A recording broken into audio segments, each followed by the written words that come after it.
Hi guys, today saw you new React Python meaning emotional requirement speech. In my very first NFL game, I completed my first pass to Hall of Fame running back Marshall Faulk.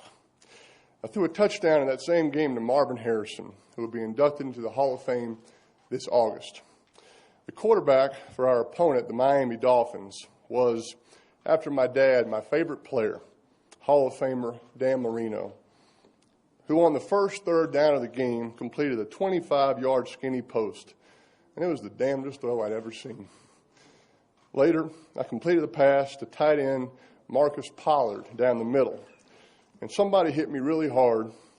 And after I got up, I told myself, I know I can play in this league. Later in that struggling season, we played in and lost to Baltimore. It was the first time that the Colts had returned to Baltimore since they had moved back in 1984. We didn't exactly get a warm reception that day. Fans were screaming at me, and I kept thinking, hey, I was only 8 years old then. Get off of my back. I had met him once before, but when the game was over, I had a chance to shake Johnny Unitas' hand. He told me, Peyton, you stay at it. I'm pulling for you. Well, I have stayed at it. I've stayed at it for 18 years. And I hope that old number 19 is up there with his flat top and maybe his black high tops on. And I hope he knows that I have stayed at it, and maybe he's even a little proud of me. There's just something about 18 years. 18 is a good number. And today I retire from pro football. I want to thank the people of New Orleans in South Louisiana. New Orleans is my hometown. And, of course, they support their own team, the Saints, but they also support their own. And that city and state have backed me from the start. Almost 19 years ago to the day, I announced my decision to forego the draft and stay at the University of Tennessee for my senior year. It was one of the smartest decisions I've ever made. I cherished my time in Knoxville, especially my senior year. And I want ball fans everywhere to know the unique role that you've played in my life. Thank you to the Indianapolis Colts organization and all the fans across this country. You can't fathom how much I enjoyed my 14 years there, or the warmth that my family feels for you. I'd be wrong not to mention Jim Irsay, Bill Polian, some great coaches, support staff, and a host of wonderful Colts teammates, many of whom will be lifelong friends. When I was drafted by the Colts, Indianapolis was a basketball and a car racing town. But it didn't take long for the Colts to convert the city and state of Indiana into football evangelists. We ended my rookie season 3-13, and in the process, I set the NFL rookie record for interceptions, a record that I still hold today. Every year I pull for a rookie quarterback to break that record. Andrew Luck, Matthew Stafford, Eli Manning, Cam Newton. I still kid Eli that he would have broken it if he had started all 16 games. In the beginning of my time in Indy, the team's struggles were agonizing. My grandfather would call me weekly to ask if his favorite announcers, John Madden and Pat Summerall, would be broadcasting our game. Pawpaw, I'd say, we're only 2-8 right now. We're playing the 3-7 Bengals. Madden and Summerall don't broadcast those kinds of games. Fast forward to my second year when we had gotten things going a little bit. We were playing the Dallas Cowboys, including Troy Aikman, Emmitt Smith, Michael Irvin, and Deion Sanders. I called Pawpaw. Guess what? Madden and Summerall are broadcasting the game. He said, I can't believe it. He was elated. He was very proud. And we beat the Cowboys that week. And we let the world know that the Colts had arrived. Make no mistake about it. We were coming. And we went on to do some phenomenal things, like winning at least 12 games 7 years in a row. And, of course, winning Super Bowl. Truly honored and proud to be a part of it. There's a saying that goes, treat a man as he is, and he will remain as he is. Treat a man as he could be, and he will become what he should be. When I visited Denver 4 years ago, if John Elway had sat me down and said, Peyton, here's what we're going to do. We're going to win over 50 games, win 4 straight division championships, lose only 3 division games in 4 years, and none will be on the road. We'll beat the Patriots in 2 championship games. You're going to win NFL Comeback Player of the Year, another MVP. Your offense will set single-season passing records. You'll break a couple more all-time records, and we'll go to a couple of Super Bowls. I think I would have taken that deal. John, you did tell me that, didn't you? Grateful is the word that comes to my mind when thinking of the Denver Broncos. I want to thank Pat Bowlen and his family, Joe Ellis, John Elway, John Fox, Gary Kubiak, and their staffs, and all the support people in this great organization. To all of my Denver teammates, thank you for what you've done for this old quarterback. And, of course, my gratitude to the Broncos fans everywhere.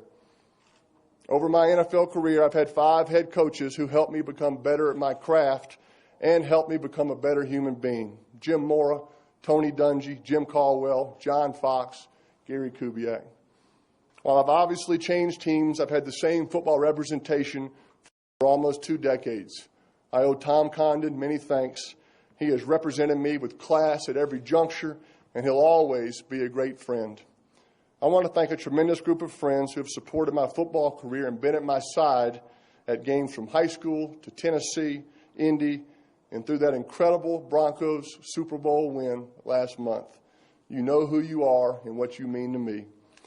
And there is no way to measure or properly express what a family like mine can mean.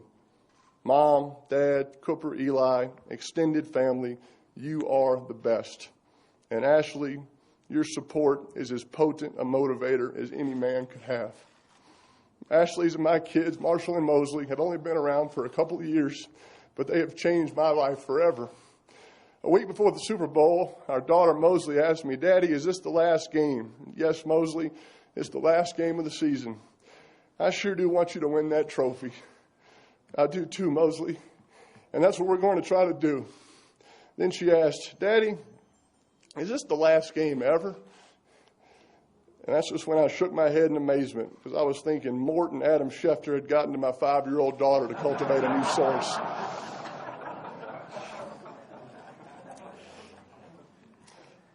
When someone thoroughly exhausts an experience, they can't help but revere it. I revere football. I love the game. So you don't have to wonder if I'll miss it. Absolutely, absolutely, I will. Our children are small now, but as they grow up, we're going to teach them to enjoy the little things in life, because one day they'll look back and discover that those really were the big things. So here are the seemingly little things that when I look into my rearview mirror have grown much bigger. I'm going to miss a steak dinner at St. Elmo's in Indianapolis after a win. My battles with players named Lynch, Lewis, Thomas, Bruschi, Fletcher, Dawkins, Sayal, Urlacher, Palomalu, Harrison, Woodson, and Reed. And with coaches like Fisher, Ryan, Belichick, Kiffin, Phillips, Rivera, LeBeau, Cornell, Capers, Lewis, the late Jim Johnson, and so many more. I always felt like I was kind of playing against that middle linebacker or that safety or that defensive coach.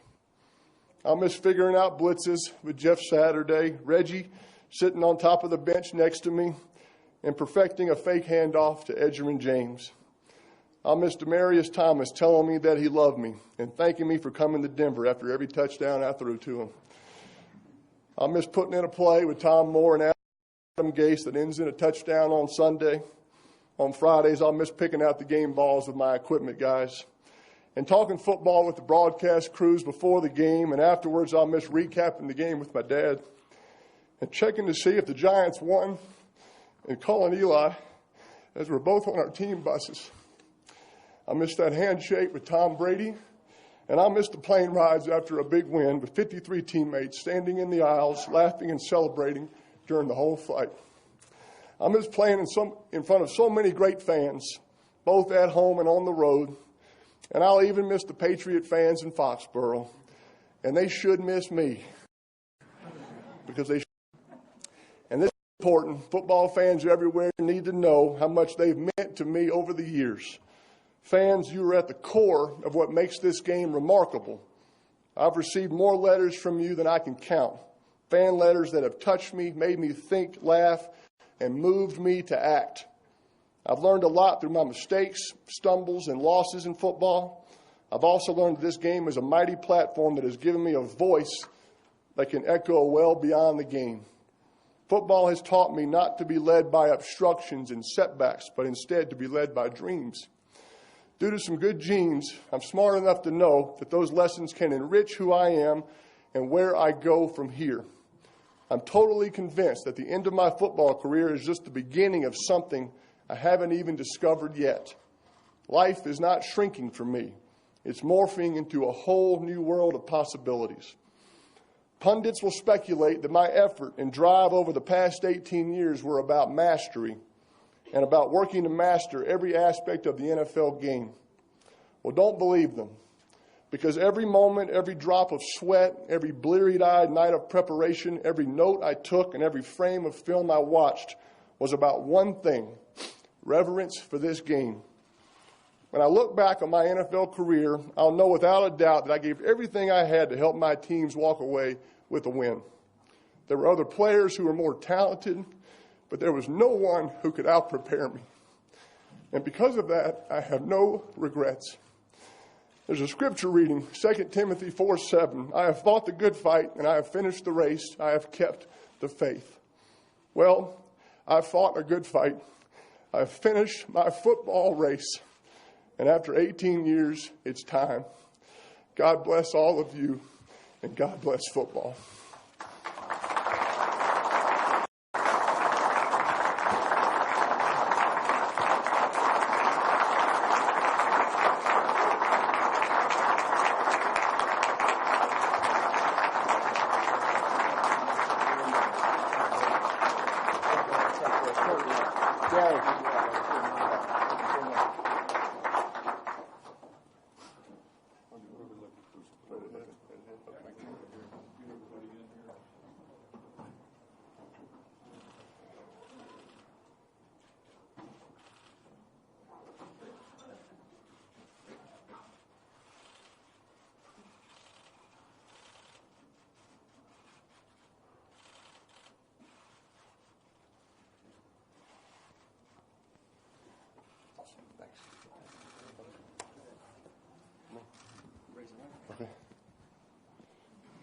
We can take a few questions now. If you have a question, please raise your hand. We'll find you with a wireless microphone. Like, first question, Mike, please. Peyton, congrats. Thank you. It's been a slice. Thank you. Just wondering, these last 4 weeks since the Super Bowl, were you ever close to thinking you would come back for one more season? Mike, I really wanted to do, like I said at the game, and take Coach Dungy's advice and really take some time to enjoy that Super Bowl win. I was telling somebody, I played 18 years, but this was the second off season that I could start in a good mood after winning a world championship. And I know how hard it is to win that world championship. I know how hard it is to get there. I know how hard it is to win a game. So I really wanted to take some time and enjoy that. I went on family vacation, went hunting with my old teammate Jeff Saturday, and really just had some great time to reflect on this past season and all that Coach Kubiak mentioned that we had been through and I'd gone through on the field. And so I really took some time to do that. But I thought about it a lot, prayed about it a lot, and like I said earlier, it was just the right time. And maybe I don't throw as good or run as good as I used to, but I've always had good timing. And I think that's the true case in this sense. Hey, Peyton, congratulations. I've had the privilege of covering Troy Aikman and Brett Favre and now your career, and I want to ask you the same thing that I asked them when they retired, and that is, how do you figure to scratch that competitive itch that you've been scratching for all these years? It's hard to say. I've talked to John about this over the past 4 years, and he's given me some great insight as to kind of what some of the feelings that I'll be going through, over the next couple of months and, in years. And so I've appreciated his advice and friendship and support. So I don't know. I haven't ruled anything out. I have made no decisions. I'm going to go on vacation again after this and go play a little golf pretty soon with my two brothers. And we'll kind of enjoy this. I really have enjoyed this past day and a half. I've had a chance to call some special people that have been a part of my football life.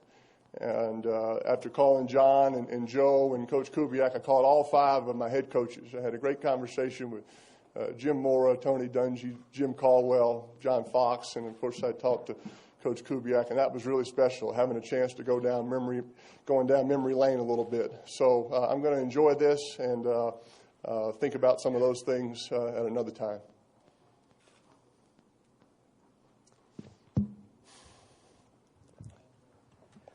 Peyton, going through what you did this season, how much did it, I don't want to say bring your career full circle, but I know it was hard, as Gary talked about.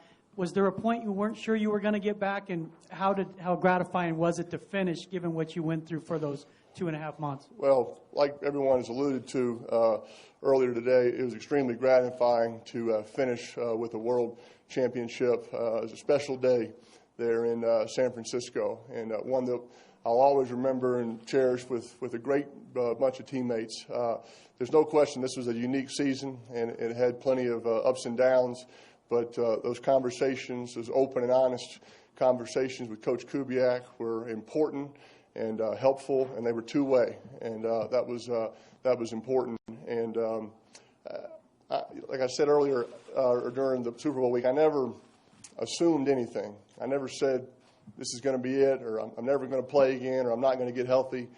I did just what Coach Kubiak mentioned. I had kind of a goal 1 week at a time. I tried to accomplish that goals, and that led to some bigger things. And so it was the right attitude to have during, no doubt, a unique season. Over the last few weeks, there's been a lot of talk about things that happened 20 years ago in your career or in your life.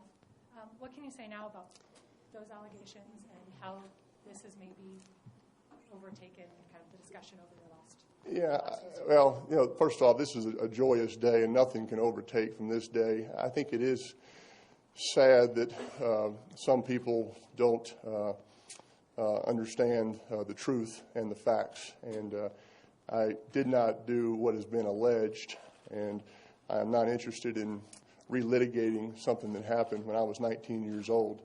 And I kind of like my dad used to say when I was in trouble, I can't say it any plainer than that. And so this is a joyous day, and it's a special day, and like Forrest Gump said, that's all I have to say about that.